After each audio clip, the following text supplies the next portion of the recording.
Hello friends, welcome to my channel movies 360 explain.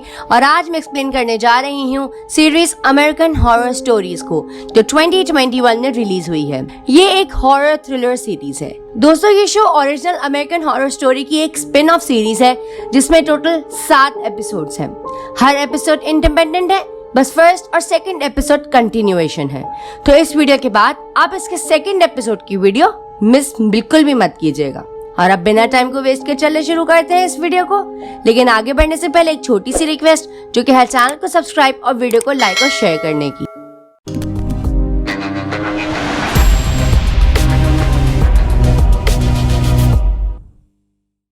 Episode के start में हम एक गे कपल माइकल और ट्रॉय को देखते हैं, जो कि अपनी अडॉप्टेड बेटी स्कारलेट के साथ अपने नए घर में शिफ्ट हो रहे होते हैं। जब वो वहां पहुंचते हैं तो हमें वो घर किसी हॉन्टेड हाउस से कम नहीं लग रहा होता। घर के अंदर आकर स्कारलेट घर को चेक करने लगती है और तभी उसे एक रूम में एक खुली हुई जगह दिखाई देती है जिसे रिपेयरिंग की जरूरत थी। अब स्कारलेट माइकल और ट्रॉय से बात करती है तो हमें पता चलता है कि उन लोगों ने ये घर इसलिए खरीदा होता है क्योंकि वो इस घर को एक हॉन्टेड गेस्ट हाउस में कन्वर्ट करके पैसे बनाना चाह रहे थे, और ये घर पूरे सिटी में हॉन्टेड हाउस से पहले ही फेमस था। स्कारलेट उनसे कहती है कि आप लोगों को डर नहीं लग रहा इस घर से, क्योंकि इस घर में कई लोगों की मौत हो चुकी है। जिस पर उसके पेरेंट्स कहते हैं कि वो सब गोस्ट ने नहीं किया, लोग ही एक दूसरे की जान की दुश्मन होते हैं और लोगों ने ही एक दूसरे की जान ली है, ना कि किसी गोस्ट ने। फिर माइकल और ट्रॉय स्कारलेट से प्रॉमिस करते हैं कि इस घर के बाद ऐसी कोई नौबत नहीं आएगी कि उन्हें घर चेंज करना पड़े। तभी स्कारलेट को उसकी फ्रेंड शांति का मैसेज आता है कि तुम्हें घर कैसा लगा, जिस पर स्कारलेट कहती है कि वो यहाँ रहना नहीं चाहती। अब बाद में स्कारलेट अपना सामान अनपैक कर रही होती है, तभी एक बॉल आकर उसके पाँव से टकराती है। वो उसे उठाकर बॉक्स में रख देती है और वापस अपने काम में लग जाती है। तब फिर से एक और बॉल उसके पास आता है तो स्कारलेट को लगता है कि उसके डैड उसके साथ मजाक कर रहे हैं। वो रूम से बाहर जाकर देखती है तो वहाँ कोई भी नहीं होता। तभी वहाँ एक वार्डरोब खुद से ओपन हो जाता है। स्कारलेट उसमें देखती है कि वहाँ एक रबर सूट था। स्कारलेट उसे देखकर ही अट्रैक्ट हो जाती है और वो रूम में उस सूट को लाकर उसे पहनकर चेक करती है और वो सूट उसे परफेक्टली फिट आता है। फिर वो सूट का रबर मास्क और ग्लव्स पहनकर खुद को मिरर में देखती है तो उसे मिरर के रिफ्लेक्शन में एक रबर सूट पहना आदमी दिखता है, जिसे देखकर वो डर जाती है और फौरन सूट उतारकर वो उसे बाहर डस्टबिन में डाल देती है। अब नेक्स्ट डे स्कारलेट को स्कूल में देखते हैं, जहाँ उसे एक लड़की माया पर क्रश होता है और वो एक मॉडल भी थी। फिर उस दिन माया खुद से ही स्कारलेट के साथ फ्लर्ट करने लगती है, जिसे स्कारलेट लाइक करती है। अब यहाँ पर स्कारलेट की फ्रेंड शांति उसे वार्न करके कहती है कि माया तुमसे तफरी कर रही है तो मुझसे दूर ही रहो, लेकिन यहाँ पर स्कारलेट उसकी नहीं मानती। अब रात में हम देखते हैं कि स्कारलेट के बेड के ऊपर रबर मैन उसकी तरफ बढ़ रहा होता है, जिसे देखकर स्कारलेट बहुत डर जाती है, लेकिन वो उसका बस एक ख्वाब था। सुबह स्कारलेट देखती है कि उसे माया का मैसेज आया होता है और वो उसे एक पार्टी के लिए इनवाइट करती है, जिस पर स्कारलेट मान जाती है और बहुत खुश होती है। अब वो स्कूल जाने वाली होती है, तब उसके डैड्स उससे कुछ बात करने के लिए उसे रोक लेते हैं और उसे डांटते हैं क्योंकि वो इंटरनेट पर बहुत वायलेंट और पेनफुल वीडियोस देख रही होती है, जो कि एक 16 साल की लड़की के देखने के लिए सही नहीं है, क्योंकि वो उसके दिमाग पर काफी बुरा असर डाल सकते हैं। जिस पर स्कारलेट उनसे सॉरी करती है और कहती है कि वो ऐसा कुछ दोबारा नहीं देखेगी, लेकिन उसके डैड्स उसे थेरेपी सेशंस अटेंड करने के लिए मजबूर करते हैं और उसे घर में ही रहने का कहते हैं। फिर स्कारलेट स्कूल के लिए निकल जाती है। स्कूल में माया फिर से स्कारलेट के साथ फ्लर्ट करने लगती है और स्कारलेट को लगने लगता है कि माया उसे लाइक करने लगी है।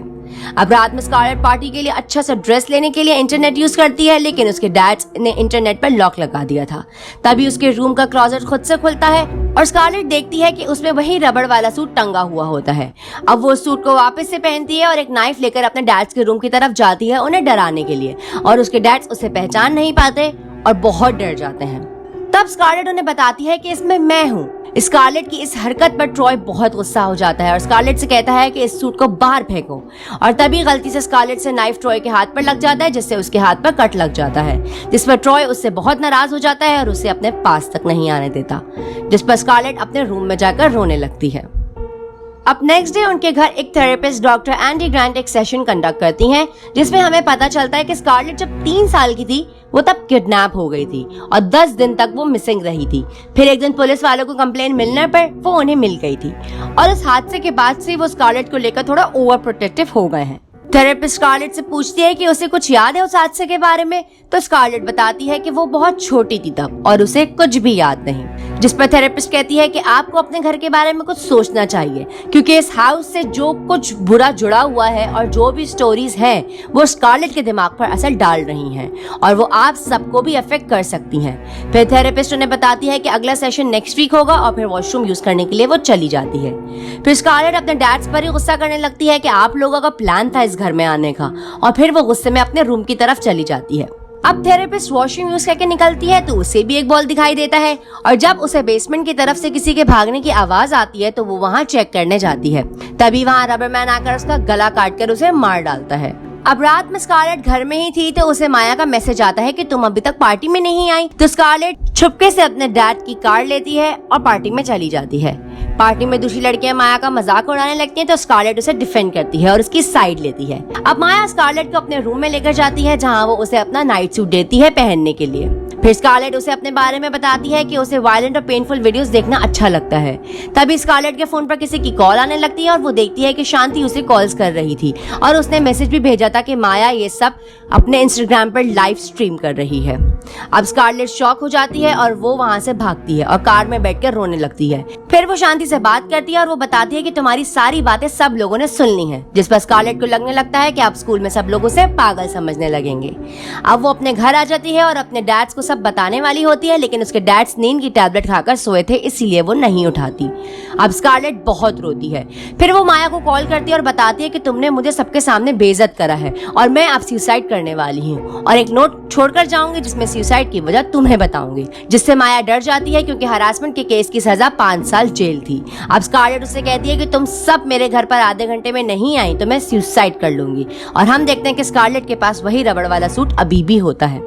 अब वो सब स्कारलेट के घर पहुंच जाती हैं, लेकिन वो अंदर जाने से डरने लगती हैं क्योंकि वो हाउस पहले से ही हॉन्टेड होने की वजह से मशहूर था। अब वो सब हिम्मत करके घर में एंटर होती हैं और स्कारलेट का मैसेज आता है कि बेसमेंट में आओ। अब वो सब अपने फोन्स की लाइट ऑन करके बेसमेंट में जाती हैं और स्कारलेट को आवाज देने लगती हैं। माया वहाँ का बल्ब ऑन करती है और एक जगह पर देखती है, तभी वहाँ एक अजीब इंसान उन्हें डराता है और वो सब भागती हैं। फिर स्कारलेट रबर सूट पहने आती है और उन सबको एक एक करके मारने लगती है और उसकी आंखें देखकर लग रहा था जैसे वो पोजेस्ड हो। अब सुबह हम देखते हैं कि स्टार्टिंग में जो जगह हमने खुली हुई देखी थी, स्कारलेट उसे पैक कर रही थी और जरूर उसने उन सब की डेड बॉडीज वहीं छुपाई होंगी। अब उसके डैड्स वहां आ जाते हैं और स्कारलेट को हेल्प करता देख खुश हो जाते हैं। स्कारलेट कहती है कि मुझे रात में नींद नहीं आ रही थी, इसीलिए मैंने सोचा आपके काम में हेल्प कर दूं। फिर माइकल और ट्रॉय ब्रेकफास्ट बनाने चले जाते हैं और तभी हम देखते हैं कि वहाँ थेरेपिस्ट डॉक्टर एंडी खड़ी होती हैं और वो स्कारलेट से कहती है कि तुमने 4 लड़कियों का मर्डर किया है और हमें इसके बारे में सेशन की जरूरत है। जिस पर स्कारलेट कहती है कि मैंने अपनी लाइफ में कभी इतना अच्छा फील नहीं किया, तो मुझे इस सेशन की कोई जरूरत नहीं है। अब स्कारलेट रूम में जाने लगती है, तभी वहाँ हम रबरमैन को देखते हैं जिसे देखकर स्कारलेट बिल्कुल भी नहीं डरती और यहीं पर ये एपिसोड खत्म हो जाता है। तो दोस्तों, ये थी अमेरिकन हॉरर स्टोरीज के फर्स्ट एपिसोड की एक्सप्लेनेशन और मुझे उम्मीद है कि आपको ये एक्सप्लेनेशन जरूर पसंद आई होगी और इसका सेकंड एपिसोड भी आपको मेरे चैनल पर मिल जाएगा। दोस्तों, इस वीडियो में बस इतना ही। अगर आपको ये वीडियो और मेरा एफर्ट पसंद आया हो तो इस वीडियो पर लाइक और कमेंट जरूर करना और ऐसे ही एक्सप्लेनेशंस देखने के लिए मेरे चैनल को सब्सक्राइब लाजमी करना। और अगर आपको किसी सीरीज या मूवी की एक्सप्लेनेशन चाहिए तो उसे कमेंट बॉक्स में मेंशन करना ना भूलना।